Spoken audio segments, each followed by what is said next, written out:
Bonjour everyone, Pantoufleee here today for a new review in which we will talk about the Lorr 40 ton, which is a tier 8 French medium tank that is available for the Black Friday for the small price of 5,000 gold.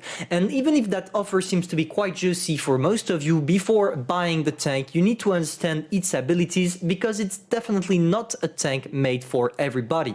Let me explain what I mean real quick. First, you need to understand that this tank is not featuring a traditional gun that will have 6 seconds of reload and shoot. No, it has an auto-loader, which means that with this kind of tanks, when you are reloading, you are extremely exposed, which forces you to play it like a support tank, or at least kind of, because with your mobility, you can still do great things like circling, going around, etc. to help your team. This autoloader is one of the few in the game that features 4 shells, at least at tier 8, because I don't think we have that much autoloaders featuring 4 shells, for a total burst of 1000 damage, simply because you have 225 average damage. All the characteristics of the gun are great. The gun dispersion is really good, except maybe the DPM that is a little bit small, but that's logic, we have an autoloader. The magazine reload time is 20.6 seconds, 2.5 seconds between shells, which will allow you to burst all your shells in 7.5 seconds. I just want to remind you that we're not counting the first one, because as soon as your magazine reload time is over, you can shoot the first shell straight without waiting for 2.5 seconds. So a total of 7.5 seconds for 1k damage. And trust me, this is a huge burst for a tier 8. It means that you can literally destroy half the HPs of any tier 8 in 7.5 seconds. Of course, if you don't bounce. But as you have 20.5 seconds of reload, as I told you, you need to be aware that when you are reloading, you are extremely exposed. So it's either you can retreat to a safe position waiting for your whole clip to reload and after go back bursting your shells, or you could circle, play over the distance, and here you shouldn't have any problems.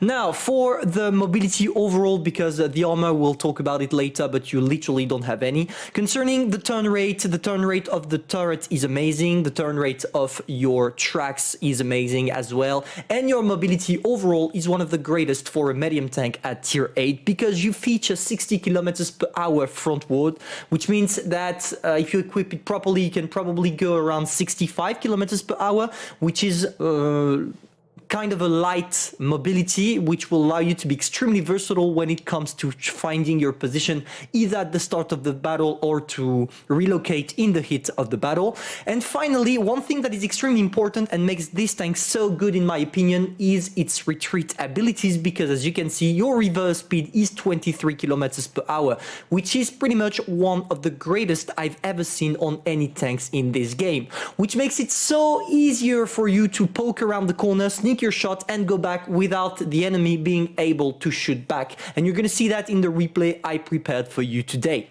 Now for the equipments, I'm equipping my tank with calibrated shells first, because without it I feel like it's really frustrating with an autoloader when you miss a shot or bounce anything, because you have that really long ass reload. That's why I go for the calibrated shell, but you could either go for the improved ventilation as well, but for the improvement it makes, I don't think it's worth it. That's why I go for the calibrated. After I go for the enhanced gun line drive to reduce my aim time, which is quite big, 4.1 seconds is quite a lot. After I go for the vertical stabilizer or the refined gun, it really depends. I would rather go for the refined gun, because most of the time with my Lorr, when I shoot, I'm not really moving. But you could play it with vertical stabilizer as well. It depends on your playstyle. If you play it really aggressively, go for the vertical stabilizer. And if you play it like a support role, like it's my case, go for the refined gun. After I go for the defense system, because I'm not going to ram anybody, improved assembly to increase my HPs, because I don't have any armor, I don't need to strengthen it. Toolbox, because this shit here is completely useless. Improved optics, because I'm not gonna camp, I don't need a camo. Engine accelerator, because my mobility is great, so why not improve it just a little bit for the fun. And finally, consumable delivery system, because as I have an autoloader, I don't need to make adrenaline or anything like that make longer, so it's better to go for the consumable delivery system. And finally, one last thing I forgot to do. Yeah, that's better like that. Now let's talk about the armor profile of the tank directly on Blitzhanger. As I told you, concerning the armor profile, you literally have no chances of bouncing anything. Your tank is just a big weak spot by itself. And just be aware that if people shoot at this part here, they will be able to penetrate with HE. Same for your cupola, but most importantly, the side armor, man. If you show your side to your opponents, they will have the pleasure of destroying you with the biggest HE shell they have in the magazine. So be aware that with this tank, you don't have any armor, so you want to avoid taking shots. Now, concerning the playstyle, it's all about playing it in kind of light positions, but with a support mentality. I don't really know how to explain it, but I'm going to try to make myself clear. For the Lorraine, for example, here at the beginning of the game, I'm taking an aggressive position to be able to spot, therefore I'm doing my light job. But after, as soon as my reload is starting and I don't have any more shells to burst, I go back to a safe position, and that's where I play like support. Unfortunately, here at the beginning, I was definitely not expecting all those guys to push hard. Usually they wait a little bit because the rest of the team is coming with them, but they played really aggressively, which made me lose a lot of HPs, pretty much half of them. But don't worry, even if you have only half your HPs, as long as you play it like a support, you shouldn't struggle too much doing your game. So now, as you can see, kind of a sneaky way to play here. There is nobody to the middle and have one ally that is pushing forward, which will prevent me to take any shots from my right. Therefore, I'm bursting my shell on that poor WZ-120, which was not definitely paying attention to me. And as you can see, every time I'm reloading, I'm coming back to a safe position. That's why it's important for you to understand how to play that tank. If you play it aggressively, okay, as long as you have 4 shells in the magazine, no problem, you'll have great games. But as soon as you are reloading and the whole enemy team is watching you, you are fucked up. There is nothing you can do beside dying, I guess, but that's not what we really want when we're playing with a premium tank, don't we? One thing to notice, talking about the premium status this tank has, it's one of the greatest tanks at tier 8 to get credits. You're gonna see at the end of that battle that I did quite a lot of credits, and I was not even using a credit booster or anything like that. Now, going back to the replay, as you can see, I'm in the back. Most of the time during this game, I'm gonna play it from the back. You're gonna see something really interesting right now. As you can see, I missed 2 shots on the STI, and as soon as he watched me, I had the time to go back to a position. That's where the 23 kilometers per hour of backward speed are really effective, and that's what makes this tank an incredible tank when it comes to the support role, because if you shoot from the distance and people start to notice you, you just have to crawl back to your safe position like I'm doing right there, and you shouldn't struggle too much bouncing shells or even definitely being missed by the shell coming from your opponent. Of course, when you're playing this tank, you need to have a lot of map awareness. As you can see, the WT was alone, so I decided to help him a bit.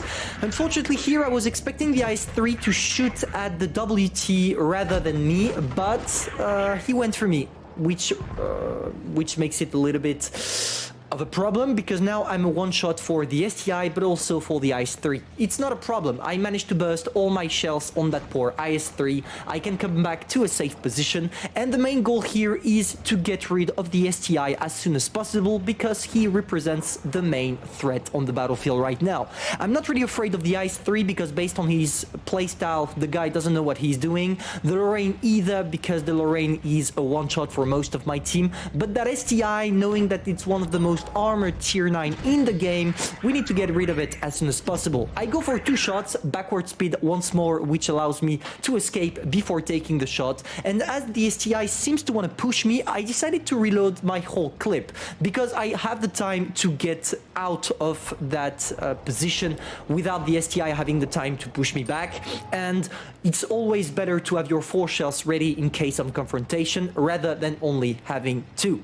It seems like the STI doesn't want to bother with me anymore. He turns around and he will probably get to the T-49 or even the other tank, what is it, the K-91, which is a good thing for us. It's a good thing because if the STI goes away, I'm the only one right now being able to clip him totally. He doesn't care about me. We go for a first shot, a second shot, the third shot, frustrating one because we bounced, and finally my 4 shells that will allow me to get my second kill and kill that STI.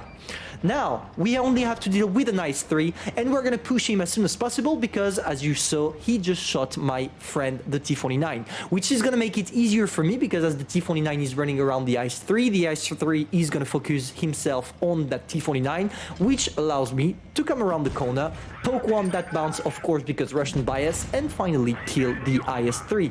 As you can see, during this game, I played a lot in support. Always play aggressively once you have your 4 shells, but if you don't have them, do not try it.